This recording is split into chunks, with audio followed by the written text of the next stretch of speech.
ਵਾਹਿਗੁਰੂ ਜੀ ਕਾ ਖਾਲਸਾ ਵਾਹਿਗੁਰੂ ਜੀ ਕੀ ਫਤਿਹ। ਮੈਂ ਤੁਹਾਡੀ ਹੋਸਟ ਰੀਤ ਕੌਰ, ਨਿਊਜ਼ ਟੀਵੀ 84 ਦੇ ਨਾਲ। ਵਿਊਅਰਸ, ਸਿੱਖ ਇਤਿਹਾਸ ਦੇ ਵਿੱਚ ਪੋਹ ਦਾ ਇਹ ਮਹੀਨਾ ਵਿਸ਼ੇਸ਼ ਮਹਾਨਤਾ ਰੱਖਦਾ ਹੈ ਕਿਉਂਕਿ ਸਰਬੰਸਦਾਨੀ ਦਸ਼ਮੇਸ਼ ਪਿਤਾ ਸਾਹਿਬ ਸ੍ਰੀ ਗੁਰੂ ਗੋਬਿੰਦ ਸਿੰਘ ਜੀ ਦਾ ਸਮੁੱਚਾ ਪਰਿਵਾਰ ਇਸ ਪੋਹ ਦੇ ਮਹੀਨੇ ਸ਼ਹੀਦ ਹੋਇਆ ਸੀ। ਪੋਹ ਮਹੀਨੇ ਦੇ ਇਸ ਹਫ਼ਤੇ ਚਾਰੋਂ ਸਾਹਿਬਜ਼ਾਦਿਆਂ ਅਤੇ ਮਾਤਾ ਗੁਜਰੀ ਜੀ ਨੇ ਸਿੱਖ ਕੌਮ ਦੇ ਨਾਮ ਆਪਣੀਆਂ ਜਾਨਾਂ ਵਾਰ ਦਿੱਤੀਆਂ ਸਨ। ਸਿੱਖਾਂ ਦਾ ਇਤਿਹਾਸ ਬਹੁਤ ਗੌਰਵਮਈ ਹੈ, ਪਰ ਸਿੱਖ ਕੌਮ ਸਿੱਖੀ ਦੀਆਂ ਕਦਰਾਂ ਕੀਮਤਾਂ ਨੂੰ ਲੈ ਕੇ ਅੱਜ ਕਿੱਥੇ ਖੜੀ ਹੈ? ਕੌਮ ਦੇ ਆਗੂ, ਸਿੱਖ ਬੁੱਧੀਜੀਵੀ, ਪੰਥਕ ਦਰਦੀ ਤੇ ਤਖਤ ਸਾਹਿਬਾਨਾਂ ਦੇ ਜਥੇਦਾਰਾਂ ਨੂੰ ਇਸ ਗੰਭੀਰ ਮੁੱਦੇ ਤੇ ਵਿਚਾਰ ਕਰਨੀ ਜ਼ਰੂਰ ਚਾਹੀਦੀ ਹੈ ਅਤੇ ਸ਼ਹੀਦਾਂ ਦੀ ਯਾਦ ਵਿੱਚ ਹੋਣ ਵਾਲੇ ਸਮਾਗਮਾਂ ਨੂੰ ਮੇਲੇ ਤੇ ਸਿਆਸੀ ਅਖਾੜੇ ਬਣਨ ਤੋਂ ਸਖਤੀ ਨਾਲ ਰੋਕਿਆ ਜਾਣਾ ਚਾਹੀਦਾ ਹੈ। ਹਰ ਘਰ ਦੇ ਵੱਡੇ ਇਸ ਮਹੀਨੇ ਸ਼ਹੀਦਾਂ ਦੀ ਯਾਦ ਨੂੰ ਕੁਝ ਇਸ ਤਰ੍ਹਾਂ ਮਨਾਉਣ ਤਾਂ ਕਿ ਨਵੀਂ ਪੀੜ੍ਹੀ ਨੂੰ ਵੀ ਆਪਣਾ ਸ਼ਹਾਦਤ ਭਰਿਆ ਵਿਰਸਾ ਯਾਦ ਆਉਂਦਾ ਰਹੇ। ਸੋ ਵਿਊਅਰਸ, ਅੱਜ ਅਸੀਂ ਸਿੱਖ ਸਕਾਲਰ ਤੇ ਲਿਖਾਰੀ ਡਾਕਟਰ ਗੁਰਦਰਸ਼ਨ ਸਿੰਘ ਢਿੱਲੋਂ ਜੀ ਨਾਲ ਇਸ ਸੰਬੰਧੀ ਵਿਸ਼ੇਸ਼ ਗੱਲਬਾਤ ਕਰਾਂਗੇ। ਇਹਨਾਂ ਕੋਲੋਂ ਜਾਣਾਂਗੇ ਇਸ ਪੋਹ ਮਹੀਨੇ ਦੀ ਅਹਿਮੀਅਤ, ਅੱਜ ਸਿੱਖ ਕੌਮ ਕਿੱਥੇ ਖੜੀ ਹੈ, ਸਾਨੂੰ ਇਹਨਾਂ ਦਿਨਾਂ ਨੂੰ ਕਿਵੇਂ ਯਾਦ ਰੱਖਣਾ ਚਾਹੀਦਾ ਹੈ ਅਤੇ ਜਿਹੜਾ ਪਿਛਲੇ ਦਿਨੀ ਬਲਵੰਤ ਸਿੰਘ ਰਾਜੋਆਣਾ ਤੇ ਕੰਵਰ ਸੰਧੂ ਦੇ ਪਟਿਆਲਾ ਜੇਲ੍ਹ ਦੇ ਵਿੱਚ ਜਿਹੜਾ ਕਲੈਸ਼ ਹੋਇਆ ਹੈ, ਇਸ ਸੰਬੰਧੀ ਲਵਾਂਗੇ ਇਹਨਾਂ ਦੇ ਵਿਚਾਰ। ਤਾਂ ਸਾਡਾ ਹੁਣ ਚੰਡੀਗੜ੍ਹ ਤੋਂ ਫੋਨ ਲਾਈਨ ਤੇ ਜੁੜ ਚੁੱਕੇ ਨੇ ਡਾਕਟਰ ਗੁਰਦਰਸ਼ਨ ਸਿੰਘ ਢਿੱਲੋਂ। ਆਓ ਆਪਣੇ ਸਵਾਲ ਦਾ ਸਿਲਸਿਲਾ ਇਹਨਾਂ ਨਾਲ ਜਾਰੀ ਕਰਦੇ ਹਾਂ। ਜੀ ਵੀਰ ਜੀ, ਵਾਹਿਗੁਰੂ ਜੀ ਕਾ ਖਾਲਸਾ ਵਾਹਿਗੁਰੂ ਜੀ ਕੀ ਫਤਿਹ। ਵਾਹਿਗੁਰੂ ਜੀ ਕੀ ਫਤਿਹ ਭੈਣ ਜੀ। ਜੀ ਵੀਰ ਜੀ, ਅੱਜ ਦੋ ਵਿਸ਼ੇਸ਼ ਟਾਪਿਕਸ ਨੇ। ਪਹਿਲੇ ਸੈਗਮੈਂਟ ਦੇ ਵਿੱਚ ਅਸੀਂ ਤੁਹਾਡੇ ਕੋਲੋਂ ਇਸ ਪੋਹ ਮਹੀਨੇ ਸੰਬੰਧੀ ਚਾਰ ਸਾਹਿਬਜ਼ਾਦਿਆਂ ਦੀ ਸ਼ਹੀਦੀ, ਚਮਕੌਰ ਤੇ ਸਰਹੰਦ ਦੇ ਖੂਨੀ ਸਾਕੇ ਸੰਬੰਧੀ ਜਾਣਕਾਰੀ ਲੈਣਾ ਚਾਹਾਂਗੇ ਅਤੇ ਅੱਜ ਸਿੱਖ ਕੌਮ ਕਿੱਥੇ ਖੜੀ ਹੈ ਇਸ ਬਾਰੇ ਲੈਣਾ ਚਾਹਾਂਗੇ ਤੁਹਾਡੇ ਵਿਚਾਰ। ਜੀ ਹਾਂਜੀ ਜੀ ਵੀਰ ਜੀ, ਤੁਹਾਡੇ ਵਿਚਾਰ ਇਸ ਤੇ ਲੈਣਾ ਚਾਹਾਂਗੇ। ਹਾਂ, ਸ਼ੁਰੂ ਕਰਾਂਗੇ। ਬਿਲਕੁਲ ਜੀ। ਹਾਂਜੀ, ਇਹ ਭੈਣ ਜੀ ਜਿਹੜਾ ਪੋਹ ਦਾ ਮਹੀਨਾ ਸਿੱਖਾਂ ਦੇ ਮਤਲਬ ਇੱਕ ਬਹੁਤ ਬੜੀਆਂ ਪਰੰਪਰਾਵਾਂ ਜਿਹੜੀਆਂ ਗੁਰੂਆਂ ਨੇ ਆਪਣੀਆਂ ਸ਼ਹਾਦਤਾਂ ਨਾਲ, ਆਪਣੇ ਪਰਿਵਾਰਾਂ ਦੀਆਂ ਸ਼ਹਾਦਤਾਂ ਨਾਲ ਐਸਟੈਬਲਿਸ਼ ਕੀਤੀਆਂ ਜੀ, ਉਹਨਾਂ ਦੀ ਯਾਦ ਦੇ ਵਿੱਚ ਸਮਰਪਿਤ ਹੈ। ਬੜੇ ਭਾਰੀ ਜੋੜ ਮੇਲੇ ਹੁੰਦੇ ਆ। ਲੋਕ ਹਰ ਸਾਲ ਲੱਖਾਂ ਦੀ ਤਾਦਾਦ ਦੇ ਵਿੱਚ ਆਪਣੇ ਸ਼ਰਧਾ ਦੇ ਫੁੱਲ ਉਹਨਾਂ ਸ਼ਹੀਦਾਂ ਨੂੰ ਭੇਟ ਕਰਦੇ ਆ ਜਿਹਨੇ ਆਪਣੇ ਸਵਾਰਥ ਤੋਂ ਉੱਪਰ ਉੱਠ ਕੇ ਜੀ, ਆਪਣੇ ਪਰਿਵਾਰਾਂ ਦੇ ਮਫਾਦਾਂ ਤੋਂ ਉੱਪਰ ਉੱਠ ਕੇ ਕੌਮ ਲਈ, ਸੱਚ ਲਈ ਸ਼ਹਾਦਤਾਂ ਦਿੱਤੀਆਂ ਔਰ ਇੱਕ ਐਸੀਆਂ ਪਰੰਪਰਾਵਾਂ ਬਣਾਈਆਂ ਜਿਨ੍ਹਾਂ ਦੇ ਉੱਤੇ ਸਿੱਖ ਕੌਮ ਖੜੀ ਰਹੇ ਜੀ। ਪਰ ਅੱਜ ਬਦਕਿਸਮਤੀ ਦੀ ਗੱਲ ਹੈ ਕਿ ਉਹਨਾਂ ਨੇ ਪਰਿਵਾਰ ਵਾਰ ਦਿੱਤੇ ਕੌਮ ਦੇ ਲਈ। ਅੱਜ ਕੌਮ ਵਾਰੀ ਜਾ ਰਹੀ ਹੈ ਪਰਿਵਾਰਾਂ ਦੇ ਉੱਤੇ। ਕੈਸੀ ਸਾਡੀ ਦੁਰਦਸ਼ਾ ਹੋ ਚੁੱਕੀ ਹੈ, ਕੈਸਾ ਸਾਡਾ ਦੁਖਾਂਤ ਆ, ਜਿਸ ਦੇ ਉੱਤੇ ਸਿੱਖਾਂ ਨੂੰ ਬੜੇ ਸੀਰੀਅਸ ਹੋ ਕੇ ਇਹਨਾਂ ਮਸਲਿਆਂ ਦੇ ਉੱਤੇ ਸੋਚਣਾ ਚਾਹੀਦਾ, ਵਿਚਾਰਨਾ ਚਾਹੀਦਾ ਔਰ ਗੰਭੀਰ ਹੋਣਾ ਚਾਹੀਦਾ।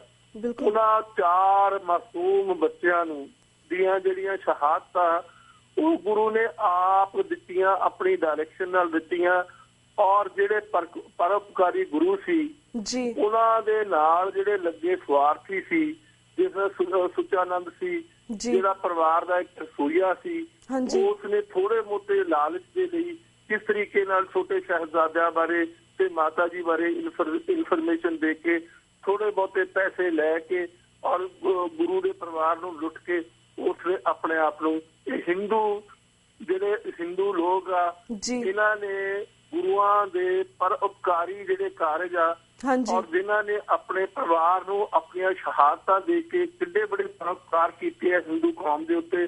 ਪਰ ਅੱਜ ਅਸੀਂ ਹਿੰਦੂਆਂ ਦੇ ਵਸ ਪਏ ਹੋਏ ਆ ਔਰ ਉਹ ਸਾਡੇ ਨਾਲ ਕੀ ਵਰਤਾਓ ਕਰ ਰਹੇ ਆ ਇਹ ਸਾਰੀ ਦੁਨੀਆ ਜਾਣਦੀ ਹੈ।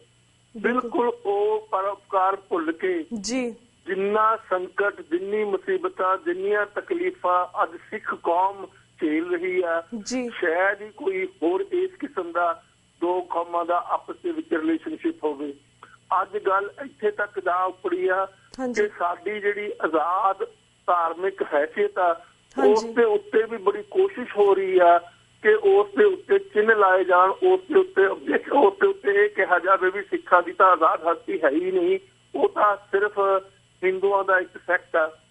22 ਤਰੀਕ ਨੂੰ ਟਾਈਮਜ਼ ਆਫ ਇੰਡੀਆ ਦੇ ਵਿੱਚ ਇੱਕ ਖਬਰ ਲੱਗੀ ਆ ਜਿਹੜੀ ਬੜੀ ਦੁਖਦਾਈ ਆ। ਮੈਂ ਉਸ ਦੇ ਉੱਤੇ ਆਰਟੀਕਲ ਲਿਖ ਰਿਹਾ, ਕੱਲ ਸਿਰਫ ਇੱਕੋ ਹੀ ਪੇਜ ਲਿਖਿਆ, ਜਿਸ ਦੇ ਵਿੱਚ ਜਿਹੜਾ ਮੋਹਨ ਭਗਵਤ ਹੈ ਉਸ ਨੇ ਇੱਕ ਚਰਨਜੀਤ ਸਿੰਘ ਆਦਮੀ ਆ, ਪਹਿਰਾਵੇ ਵਿੱਚ ਸਿੱਖ ਆ, ਉਸ ਨੂੰ 85 ਲੱਖ ਰੁਪਈਆ ਦਿੱਤਾ ਭੈਣ ਜੀ, 85 ਲੱਖ ਰੁਪਈਆ ਉਹਦੇ 85ਵੇਂ ਜਨਮ ਦਿਨ ਦੇ ਉੱਤੇ।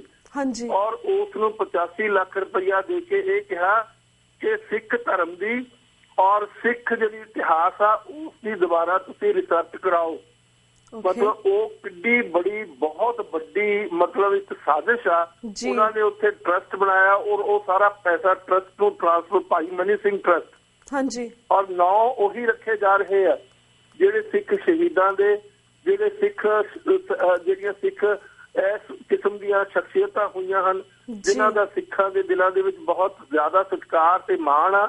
ਉਹੀ 9 ਲੈ ਕੇ ਉਹਨਾਂ ਨੇ ਟਰਸਟ ਬਣਾ ਰਹੇ ਆ ਔਰ ਉਹ ਟਰਸਟ ਬਣਾ ਕੇ ਉੱਥੇ ਐਸੀ ਰਿਸਰਚ ਕੀਤੀ ਜਾ ਰਹੀ ਆ ਜਿਸ ਦੇ ਨਾਲ ਕਿ ਸਿੱਖਾਂ ਦੀ ਜਿਹੜੀ ਪਰੰਪਰਾਵਾਂ, ਸਿੱਖਾਂ ਦਾ ਜਿਹੜਾ ਗੌਰਵਮਈ ਇਤਿਹਾਸ ਆ ਜਿਸ ਦਾ ਤੁਸੀਂ ਜ਼ਿਕਰ ਕੀਤਾ, ਉਸ ਨੂੰ ਮਲੀਆ ਮੇਟ ਕਰਕੇ ਇਹ ਪ੍ਰੂਵ ਕੀਤਾ ਜਾਵੇ ਕਿ ਸਿੱਖ ਗੁਰੂ ਸਾਹਿਬਾਨ ਤਾਂ ਸਿਰਫ ਇੱਕ ਤਰ੍ਹਾਂ ਦੇ ਜਿਸ ਤਰ੍ਹਾਂ ਭਗਤ ਸੀਗੇ ਉਸੇ ਕਿਸਮ ਦੇ ਸੀ ਔਰ ਉਹਨਾਂ ਦਾ ਕੋਈ ਰੈਵੋਲੂਸ਼ਨਰੀ ਕੰਟਰੀਬਿਊਸ਼ਨ ਨਹੀਂ ਸੀ।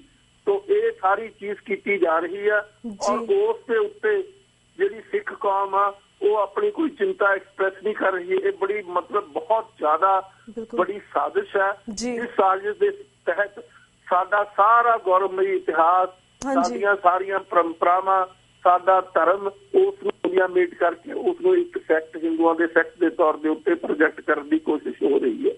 ਸੋ ਇਸ ਗੱਲ ਦੇ ਉੱਤੇ ਬਹੁਤ ਚਿੰਤਾ ਐਕਸਪ੍ਰੈਸ ਕਰਨੀ ਚਾਹੀਦੀ ਆ ਔਰ ਗੱਲ ਇੱਥੋਂ ਤੱਕ ਜਾ ਪਹੁੰਚੀ ਆ ਕਿ RSS, ਬਾਦਲ ਤਾਂ RSS ਦਾ ਸਰਗਣਾ ਹੈ ਹੀ, ਲੇਕਿਨ ਨਾਲ ਦੀ ਨਾਲ ਅਕਾਲ ਤਖਤਾਂ ਦੇ ਜਥੇਦਾਰ ਵੀ ਅਕਾਲ ਤਖਤ ਜਿਹੜਾ RSS ਦੇ ਹੇਠਾਂ ਲੱਗ ਚੁੱਕੇ ਆ।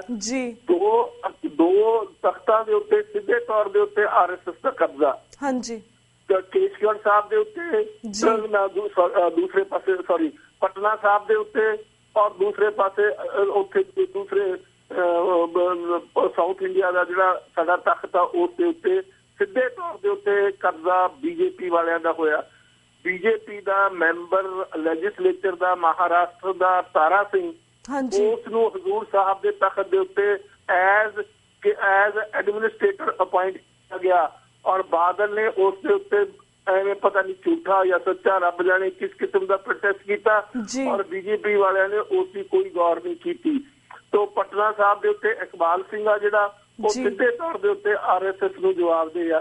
ਲੇਕਿਨ ਉਸ ਤੋਂ ਇਲਾਵਾ ਬਦਕਿਸਮਤੀ ਇਹ ਆ ਕਿ ਸਾਡੇ ਇੱਥੇ ਦੇ ਜਿਹੜੇ ਜਥੇਦਾਰ ਆ ਉਹ ਵੀ RSS ਦੇ ਹੇਠਾਂ ਲੱਗੇ ਹੋਏ ਆ।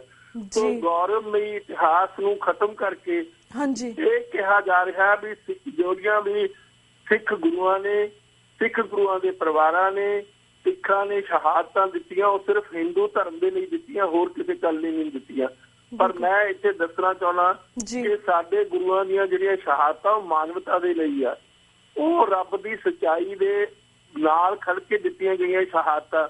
ਗੁਰੂ ਤੇਗ ਬਹਾਦਰ 9ਵੇਂ ਪਾਤਸ਼ਾਹ ਦੀ ਜਿਹੜੀ ਸ਼ਹਾਦਤ ਆ ਉਹ ਹੈ ਧਰਮ ਦੀ, ਹਰ ਫਿਰਕੇ ਨੂੰ ਆਪਣੇ ਧਰਮ ਦੀ, ਆਪਣੀਆਂ ਪਰੰਪਰਾਵਾਂ ਰਾਹੀਂ ਕਿਸ ਤਰੀਕੇ ਨਾਲ ਉਸ ਮਨਾਉਣਾ ਹੈ ਉਸ ਦੇ ਲਈ ਦਿੱਤੀ ਗਈ ਸ਼ਹਾਦਤ ਹੈ, ਨਾ ਕਿ ਜਨਊ ਦੇ ਹੱਕ ਦੇ ਵਿੱਚ ਦਿੱਤੀ ਗਈ ਸ਼ਹਾਦਤ ਹੈ।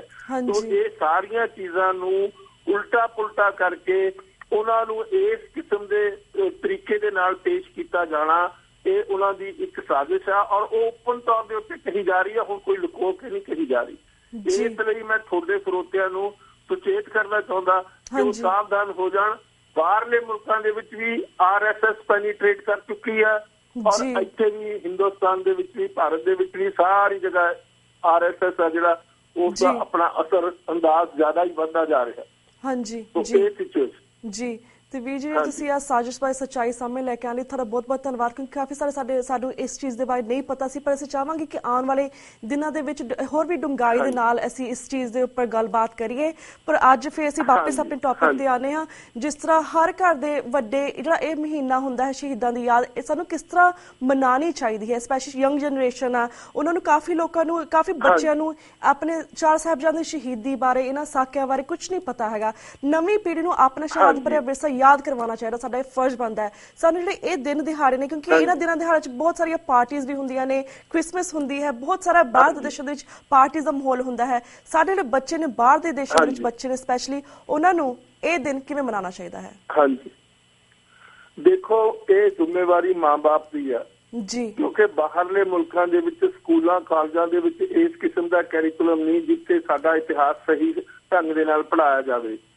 ਬਾਹਰਲੇ ਦੇਸ਼ਾਂ ਦੇ ਵਿੱਚ ਰਹਿ ਰਹੇ ਜਿਹੜੇ ਲੋਕ ਆ ਉਹਨਾਂ ਦੀ ਆਪਣੀ ਜ਼ਿੰਮੇਵਾਰੀ ਆ ਕਿ ਆਪਣੇ ਬੱਚਿਆਂ ਨੂੰ ਸਹੀ ਢੰਗ ਦੇ ਨਾਲ ਸਾਡਾ ਇਤਿਹਾਸ ਉਹਨਾਂ ਨੂੰ ਸਮਝਾਇਆ ਜਾਵੇ। ਉਹਨਾਂ ਨੂੰ ਛੋਟੇ ਬੱਚਿਆਂ ਤੋਂ ਛੋਟੀ ਉਮਰ ਤੋਂ ਲੈ ਕੇ 2-3 ਸਾਲ ਤੋਂ ਲੈ ਕੇ ਇਹ ਸਾਰੀਆਂ ਜਿਹੜੀਆਂ ਕਥਾ ਸੁਣਾਈਆਂ ਜਾਣ ਔਰ ਉਹਨਾਂ ਦੇ ਮਨ ਦੇ ਵਿੱਚ ਪਾਇਆ ਜਾਵੇ ਕਿ ਕਿੱਡੀਆਂ ਕੁਰਬਾਨੀਆਂ ਸਾਡੇ ਗੁਰੂਆਂ ਨੇ ਕੀਤੀਆਂ, ਸਾਡੇ ਗੁਰੂਆਂ ਦੇ ਪਰਿਵਾਰਾਂ ਨੇ ਸ਼ਹਾਦਤਾਂ ਦਿੱਤੀਆਂ ਔਰ ਉਹਨਾਂ ਦੇ ਵਿੱਚ ਕਿੰਨੇ ਛੋਟੀ ਉਮਰ ਦੇ ਬੱਚੇ, ਮਤਲਬ ਜੇ ਉਹਨਾਂ ਦੀ ਗੱਲ ਨੂੰ ਯਾਦ ਵੀ ਕਰੀਏ ਔਰ ਉਹਨਾਂ ਨੂੰ ਦੁਹਰਾਈਏ ਵੀ ਤਾਂ ਸਿਵਾਏ ਅੱਖਾਂ ਵਿੱਚ ਆਂਸੂ ਆਉਣ ਦੇ ਹੋਰ ਕੋਈ ਚੀਜ਼ ਤੁਹਾਡੇ ਸਾਹਮਣੇ ਨਹੀਂ ਆਉਂਦੀ।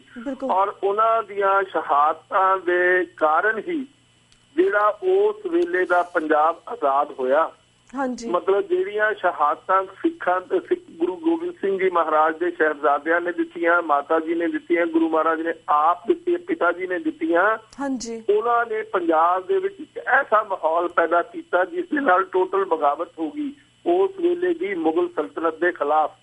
ਔਰ ਜਦੋਂ ਬੰਦਾ ਬਹਾਦਰ ਪੰਜਾਬ ਦੇ ਵਿੱਚ ਉਸਨੇ ਪੰਜਾਬ ਨੂੰ ਮੂੰਹ ਕੀਤਾ ਤਾਂ ਲੋਕ ਆਪਣੇ ਘਰਾਂ ਦੇ ਵਿੱਚੋਂ ਉੱਠ ਕੇ ਉਸ ਦੀ ਕਮਾਂਡ ਦੇ ਨੀਚੇ ਜਿਸ ਦੇ ਕੋਲ ਜਿਸ ਕਿਸਮ ਦਾ ਵੀ ਕੋਈ ਹਥਿਆਰ ਸੀ, ਚਾਹੇ ਕੋਈ ਡੰਡਾ ਸੀ, ਚਾਹੇ ਕੋਈ ਤਲਵਾਰ ਸੀ, ਚਾਹੇ ਕੋਈ ਨੇਜ਼ਾ ਸੀ, ਚਾਹੇ ਕੋਈ ਕੁਹਾੜਾ ਸੀ, ਸਾਰੇ ਲੈ ਕੇ ਉਸ ਦੀ ਕਮਾਂਡ ਦੇ ਹੇਠਾਂ ਇਕੱਠੇ ਹੋ ਕੇ ਔਰ ਜਿਹੜਾ ਸੂਬਾ ਸਰਹੰਦ ਸੀ ਉਸ ਨੂੰ ਬੜੀ ਭਾਰੀ ਸ਼ਿਕਸਤ ਦਿੱਤੀ।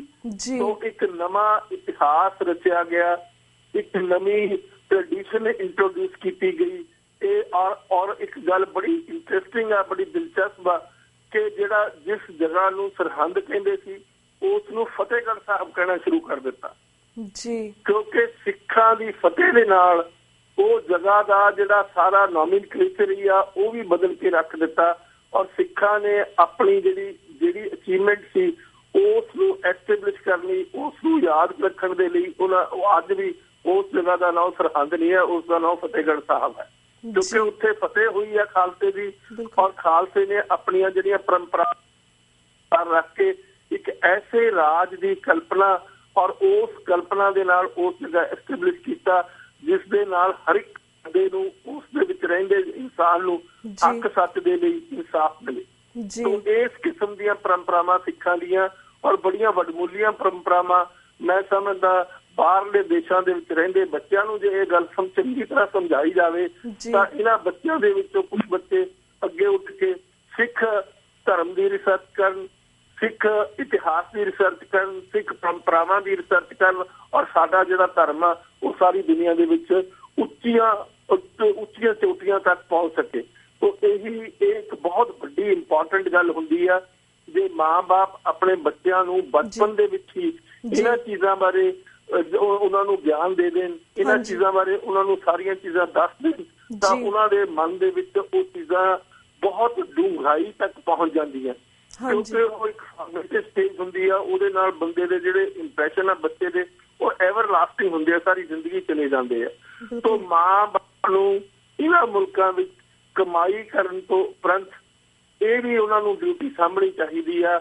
ਉਹਨਾਂ ਨੂੰ ਆਪਣੇ ਪਰਿਵਾਰਾਂ ਨੂੰ ਇਗਨੋਰ ਨਹੀਂ ਕਰਨਾ ਚਾਹੀਦਾ। ਆਪਣੇ ਪਰਿਵਾਰਾਂ ਦੇ ਲਈ ਇਹਨਾਂ ਚੀਜ਼ਾਂ ਨੂੰ ਗੁਰਬਾਣੀ ਬਾਰੇ, ਸਿੱਖ ਇਤਿਹਾਸ, ਸਿੱਖ ਪਰੰਪਰਾਵਾਂ ਬਾਰੇ, ਸਿੱਖ ਗੁਰੂਆਂ ਦੀਆਂ ਸ਼ਹਾਦਤਾਂ ਬਾਰੇ, ਸਿੱਖਾਂ ਦੀਆਂ ਸ਼ਹਾਦਤਾਂ ਬਾਰੇ ਸਭ ਕੁਝ ਵਿਸਥਾਰ ਨਾਲ ਸਮਝਾਉਣਾ ਚਾਹੀਦਾ ਔਰ ਫਿਰ ਉਸ ਵਿਸਥਾਰ ਦੇ ਨਾਲ ਪੜ੍ਹਾਉਣਾ ਵੀ ਚਾਹੀਦਾ।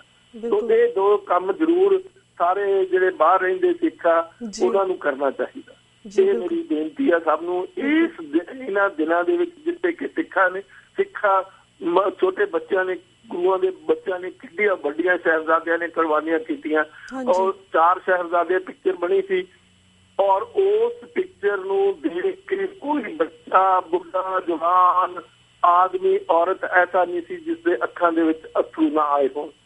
ਤੋਂ ਇਹ ਸਾਡਾ ਮਤਲਬ ਉਹਨਾਂ ਬੱਚਿਆਂ ਦੀ, ਉਹਨਾਂ ਮਾਸੂਮ ਬੱਚਿਆਂ ਦੀਆਂ ਕੁਰਬਾਨੀਆਂ, ਉਹਨਾਂ ਦੀਆਂ ਸ਼ਹਾਦਤਾਂ ਜਿਹੜੀਆਂ ਉਹ ਸਾਡੇ ਮਨਾਂ ਦੇ ਵਿੱਚ, ਦਿਲਾਂ ਦੇ ਵਿੱਚ ਬਹੁਤ ਡੂੰਘਾਈ ਤੱਕ ਜਾਣੀਆਂ ਚਾਹੀਦੀਆਂ ਤਾਂ ਕਿ ਅਸੀਂ ਘੱਟ ਤੋਂ ਘੱਟ ਉਸ ਗੱਲ ਦੇ ਉੱਤੇ ਪਹਿਰਾ ਜ਼ਰੂਰ ਦਿੰਦੇ ਰਹੀਏ।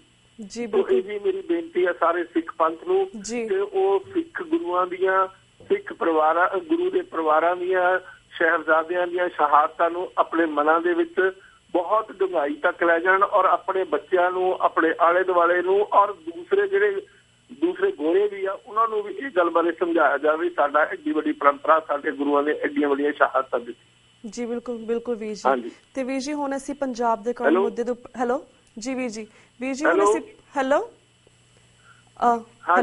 ਹਾਂਜੀ ਵੀਰ ਜੀ ਹੁਣ ਅਸੀਂ ਜਿਹੜੇ ਪੰਜਾਬ ਦੇ ਕਰੰਟ ਮੁੱਦੇ ਨੇ ਉਹਨਾਂ ਦੇ ਉੱਪਰ ਵੀ ਤੁਹਾਡੇ ਵਿਚਾਰ ਲੈਣਾ ਚਾਹਾਂਗੇ। ਹਾਂਜੀ ਗੁਰਦਰਸ਼ਨ ਵੀਰ ਜੀ। ਸੁਣ ਨਹੀਂ ਰਿਹਾ ਜੀ ਮੈਨੂੰ ਚੰਗੀ ਤਰ੍ਹਾਂ।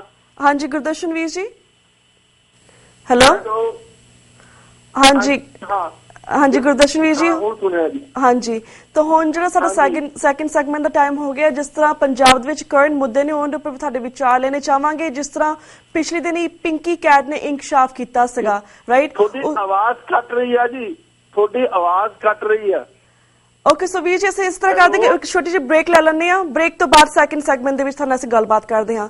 ਵਿਊਅਰਸ ਇੱਥੇ ਲੈਣੇ ਇੱਕ ਛੋਟੀ ਜਿਹੀ break. Keep watching TV 84. We'll be right back after this break.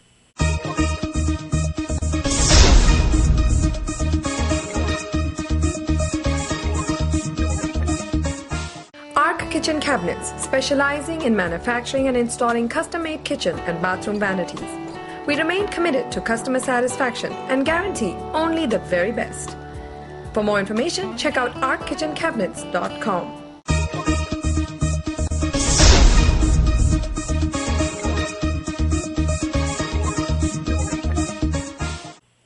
Viewers, welcome back to News TV 84. Break तो बाद भी ਅਸੀਂ ਸਿੱਖ ਸਕਾਲਰ ਤੇ ਲਿਖਾਰੀ ਡਾਕਟਰ ਗੁਰਦਰਸ਼ਨ ਸਿੰਘ ਢਿੱਲੋਂ ਜੀ ਨਾਲ ਹੀ ਗੱਲਬਾਤ ਕਰਾਂਗੇ, ਜਿਹੜੇ ਕਿ ਵਾਪਸ ਚੰਡੀਗੜ੍ਹ ਤੋਂ ਸਾਨੂੰ ਫੋਨ ਲਾਈਨ ਤੇ ਜੁੜ ਚੁੱਕੇ ਨੇ। ਜੀ ਵੀਰ ਜੀ, ਬ੍ਰੇਕ ਤੋਂ ਪਹਿਲਾਂ ਤਾਂ ਅਸੀਂ ਗੱਲਬਾਤ ਕੀਤੀ ਸੀ 4 ਸਾਹਿਬਜ਼ਾਦਿਆਂ ਦੇ ਬਾਰੇ, ਇਸ ਪੋਹ ਮਹੀਨੇ ਦੀ ਮਹਾਨਤਾ ਦੇ ਬਾਰੇ। ਹੁਣ ਬ੍ਰੇਕ ਤੋਂ ਬਾਅਦ ਅਸੀਂ ਤੁਹਾਡੇ ਨਾਲ ਗੱਲਬਾਤ ਕਰਨਾ ਚਾਹਾਂਗੇ ਜਿਹੜਾ ਸਪੈਸ਼ਲੀ ਇਸ ਵੇਲੇ ਪੰਜਾਬ ਵਿੱਚ ਕਰੰਟ ਮੁੱਦੇ ਨੇ। ਸਪੈਸ਼ਲੀ ਸਰ ਤੁਸੀਂ ਜਾਣਦੇ ਕਿ ਪਿਛਲੀ ਦਿਨੀ ਪਿੰਕੀ ਕੈਟ ਦਾ ਜਿਹੜਾ ਇੰਕਸ਼ਾਫ ਕੀਤਾ ਹੈ, ਉਸ ਤੋਂ ਬਾਅਦ ਬਲਵੰਤ ਸਿੰਘ ਵਾਜਵਾਨਾ ਦਾ ਤੇ ਕਰਵਰ ਸੰਧੂ ਦਾ ਜਿਹੜਾ ਪਟਿਆਲਾ ਜੇਲ੍ਹ ਦੇ ਵਿੱਚ ਕਲੈਸ਼ ਹੋਇਆ ਹੈ। ਅਸੀਂ ਚਾਹਾਂਗੇ ਤੁਸੀਂ ਇਸ ਨੂੰ ਕਿਵੇਂ ਵੇਖਦੇ ਹੋ, ਇਸ ਬਾਰੇ ਸਾਨੂੰ ਸਭ ਤੋਂ ਪਹਿਲਾਂ ਜਾਣਕਾਰੀ ਦਿਓ। ਹਾਂਜੀ ਦੇਖੋ, ਜੋ ਕੰਵਰ ਸੰਧੂ ਨੇ ਕੰਮ ਕੀਤਾ ਉਹ ਬਹੁਤ ਹੀ ਵੱਡਮੁੱਲਾ ਕੰਮ ਆ ਜੀ। ਓਕੇ, ਉਹ ਬਹੁਤ ਉਸਨੇ ਮਿਹਨਤ ਨਾਲ, ਬਹੁਤ ਮੁਸ਼ੱਕਤ ਨਾਲ ਔਰ ਆਪਣੇ ਆਪ ਨੂੰ ਬਹੁਤ ਵੱਡੇ ਰਿਸਕ 'ਚ ਪਾ ਕੇ ਕੰਮ ਕੀਤਾ ਜੀ। ਪਹਿਲਾਂ ਤਾਂ ਦੇਖੋ ਇਹ ਕੰਮ ਸੌਖਾ ਨਹੀਂ ਹੈ। ਇਸ ਕਿਸਮ ਦੇ ਜਿਹੜਾ ਪਿੰਕੀ ਕੈਟ ਆ, ਗੁਰਮੀਤ ਸਿੰਘ ਜਿਹਦਾ ਨਾਮ ਆ, ਉਸ ਨੂੰ ਪਹਿਲਾਂ ਕੰਟੈਕਟ ਕਰਨਾ, ਫਿਰ ਕੰਟੈਕਟ ਕਰਕੇ ਉਸ ਦੀ ਸਾਰੀ ਇਨਫੋਰਮੇਸ਼ਨ ਉਸ ਤੋਂ ਲੈਣੀ।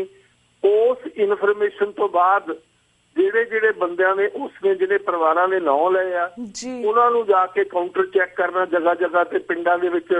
ਤੋਂ ਸਾਰਾ ਉਸਨੇ ਬਹੁਤ ਹੀ ਐਨਾਲਿਟੀਕਲ ਤਰੀਕੇ ਦੇ ਨਾਲ ਇਸ ਗੱਲ ਦੀ ਇੰਟਰੋਗੇਸ਼ਨ ਕਰਕੇ ਇਹ ਇਨਵੈਸਟੀਗੇਟਿਵ ਜਰਨਲਿਜ਼ਮ ਕੀਤੀ ਆ, ਜਿਹੜੀ ਬਹੁਤ ਵੱਡੀ ਕੰਟਰੀਬਿਊਸ਼ਨ ਔਰ ਉਸ ਦੇ ਨਾਲ ਐਕਸਪੋਜ਼ ਕੀਤਾ ਜਿਹੜੇ ਪੁਲਿਸ ਆਫੀਸਰ, ਖਾਸ ਤੌਰ ਦੇ ਉੱਤੇ ਸਮੇਤ ਸਿੰਘ ਸੈਣੀ ਜਿਸ ਤਰੀਕੇ ਨਾਲ ਜ਼ਾਲਮਾਨਾ ਤਰੀਕੇ ਨਾਲ ਪੰਜਾਬ ਦੇ ਵਿੱਚ ਨੌਜਵਾਨਾਂ ਦਾ ਕਤਲੋ ਗਾਰਤ ਕੀਤੀ ਆ, ਔਰ ਉਸ ਨੂੰ ਕੋਈ ਪੁੱਛਣ ਵਾਲਾ ਨਹੀਂ। ਔਰ ਦੂਸਰੀ ਗੱਲ ਇਹ ਆ ਕਿ ਪ੍ਰਕਾਸ਼ ਸਿੰਘ ਬਾਦਲ ਦੀ ਸਰਕਾਰ ਨੇ ਉਸ ਨੂੰ out of the way promote ਕਰਕੇ DGP ਪੰਜਾਬ ਦਾ ਬਣਾਇਆ, ਔਰ ਉਸ ਦੇ ਨਾਲ ਪੰਜਾਬ ਦਾ ਜਿਹੜਾ ਪ੍ਰਕਾਸ਼ ਸਿੰਘ ਬਾਦਲ ਆ ਉਹ ਵੀ 100% ਐਕਸਪੋਜ਼ ਹੁੰਦਾ।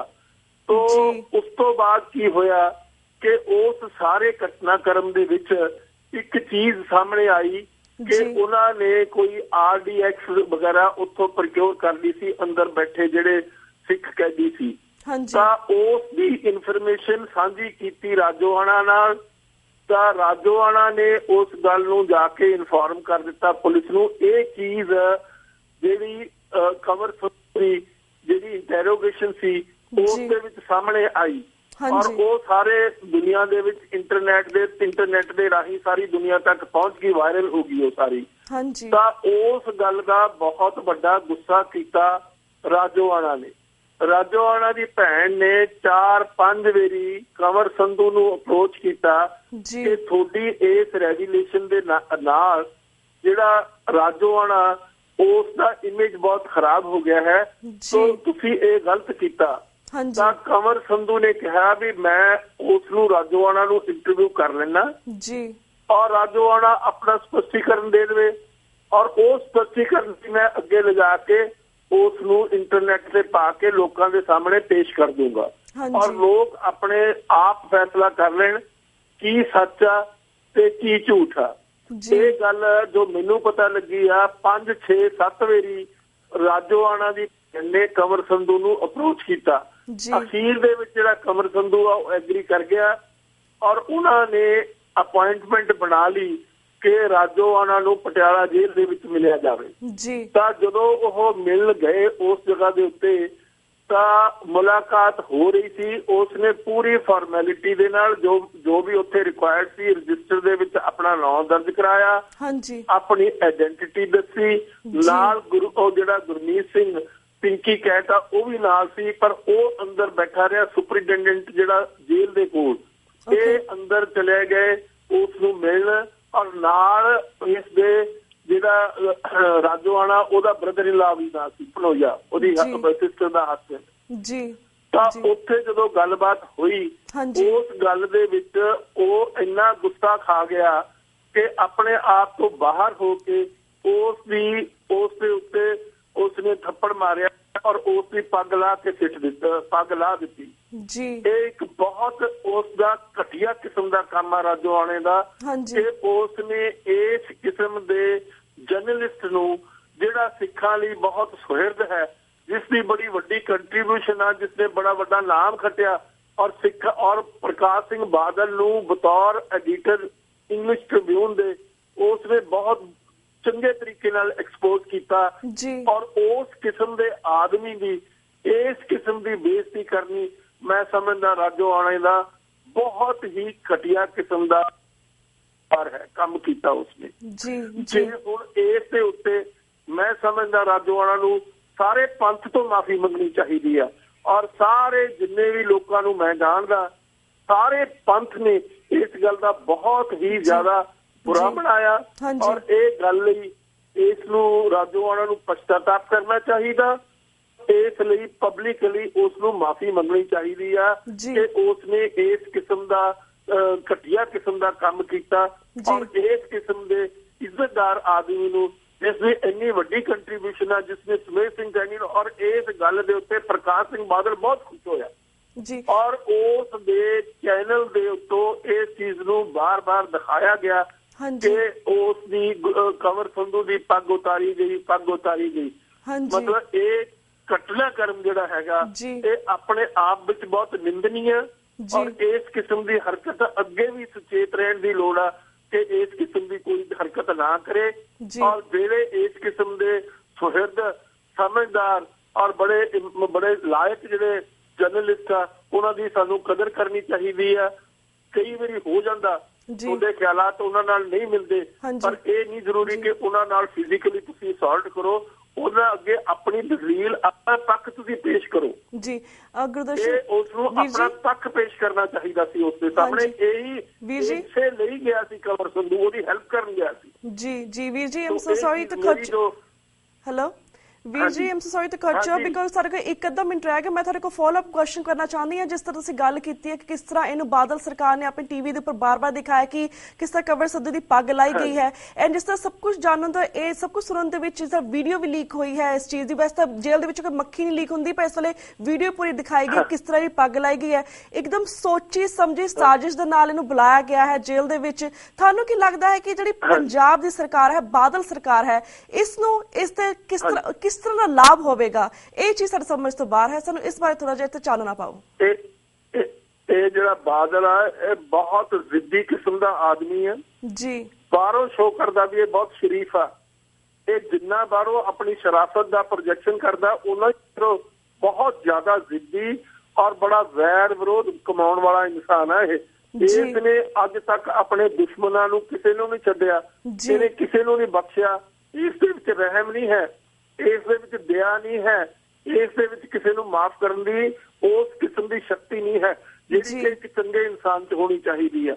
ਇਸ ਨੇ ਇਸ ਕਿਸਮ ਦੀ ਸਾਰੀ ਜਿਹੜੀ ਉੱਥੇ ਹੋਈ ਸੀ ਰਿਕਾਰਡਿੰਗ ਉਹ ਸਾਰੀ ਲੀਕ ਕਰੀ ਆ ਤਾਂ ਕਿ ਕੰਵਰ ਸੰਧੂ ਦੀ ਦੁਨੀਆ ਦੇ ਵਿੱਚ ਬੇਇੱਜ਼ਤੀ ਕੀਤੀ ਜਾਵੇ। ਮੈਂ ਸਮਝਦਾ ਇਸ ਨਾਲ ਕੰਵਰ ਸੰਧੂ ਦੀ ਬੇਇੱਜ਼ਤੀ ਨਹੀਂ ਹੋਈ, ਕੰਵਰ ਸੰਧੂ ਹੋਰ ਵੱਡਾ ਹੋਇਆ, ਉਹਦਾ ਕੱਦ ਹੋਰ ਵੱਡਾ ਹੋਇਆ ਕਿ ਉਸ ਨੇ ਇੰਨੇ ਰਿਸਕ ਲੈ ਕੇ ਵੀ ਕੌਮ ਦਾ ਥੋੜਾ ਬਹੁਤਾ ਜੋ ਕੰਮ ਹੋ ਸਕਦਾ ਸੀ ਉਹ ਕਰਨ ਦੀ ਕੋਸ਼ਿਸ਼ ਕੀਤੀ ਆ। ਇਸ ਲਈ ਮੈਂ ਨਹੀਂ ਸਮਝਦਾ, ਪਰ ਇਸ ਨਾਲ ਜਿਸ ਕਿਸਮ ਦੀਆਂ ਹਰਕਤਾਂ ਪ੍ਰਕਾਸ਼ ਸਿੰਘ ਬਾਦਲ ਨੇ ਕੀਤੀਆਂ ਉਸ ਦੇ ਨਾਲ ਉਹਦਾ ਆਪਣਾ ਹੀ ਕਿਰਦਾਰ ਗਿਰਿਆ, ਨਾ ਕਿ ਕੰਵਰ ਸੰਧੂ ਦਾ। ਮੇਰੀ ਆਪਣੀ ਫੀਲਿੰਗ ਇਹ जी जी, thank you so much Veer ji. ਤੁਸੀਂ 2 ਮਿੰਟ ਟਾਪਿਕ ਦੇ ਉੱਪਰ ਪੂਰੇ ਆਪਣੇ ਵਿਚਾਰ, ਜਿਹੜੀ ਆਪਣੀ ਫੀਲਿੰਗ ਸੀਗੀ, ਆਪਣੇ ਪੂਰੇ ਵੇਰਵੇ ਦੇ ਨਾਲ ਸਾਡੇ ਦਰਸ਼ਕਾਂ ਨਾਲ ਸਾਂਝੇ ਕੀਤੇ। ਹੁਣ ਸਾਡਾ ਵਕਤ ਸਮਾਪਤੀ ਵੱਲ ਜਾ ਰਿਹਾ, ਤੁਹਾਡੇ ਕੋਲ ਇੱਥੇ ਇਜਾਜ਼ਤ ਲੈਣੇ। ਤੁਹਾਡਾ ਬਹੁਤ ਬਹੁਤ ਧੰਨਵਾਦ।